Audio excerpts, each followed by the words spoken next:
বন্ধুরা, আজ আমি রান্না করব। এখানে কাতলা মাছ এনেছে, কাতলা মাছের পেঁয়াজ দিয়ে কারি করব। আর এখানে লাউ চিংড়ি করব। লাউ চিংড়ির বাটনাটাও হয়ে গেছে। আর তোমরা তো জানোই আমি চিংড়ি মাছটাকে একটু নুন হলুদ দিয়ে সেদ্ধ করে নিই, সেদ্ধও করা হয়ে গেছে। এখানে কড়াতে তেল দিয়ে দিয়েছি। এবার ফোড়ন দিয়ে লাউ চিংড়িটা রান্না শেষ করব।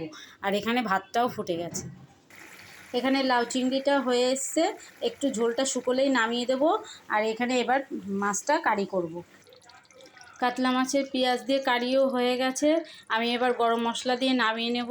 আর আমার রান্নাগুলো কেমন হচ্ছে অবশ্যই কমেন্টে জানাবেন। আর যদি ভালো লেগে থাকে অবশ্যই লাইক শেয়ার আর কমেন্টে জানিয়ে দেবে যে কেমন হয়েছে। আমি আর ঝোলটা শুকোবো না, এবার গরম মশলা দিয়ে আমি নামিয়ে নেব। ঠিক আছে, দেখা হচ্ছে অন্য কোনো রান্নার সাথে। ভালো থাকবে, সুস্থ থাকবে আর অবশ্যই আনন্দে থাকবে। কি সুন্দর হয়েছে দেখো বন্ধুরা কাতলা মাছের পেঁয়াজ দিয়ে কারিটা। আমি কিছুটা পেঁয়াজ বেটে দিয়েছি আর কিছুটা পেঁয়াজ ভেজে দিয়েছি।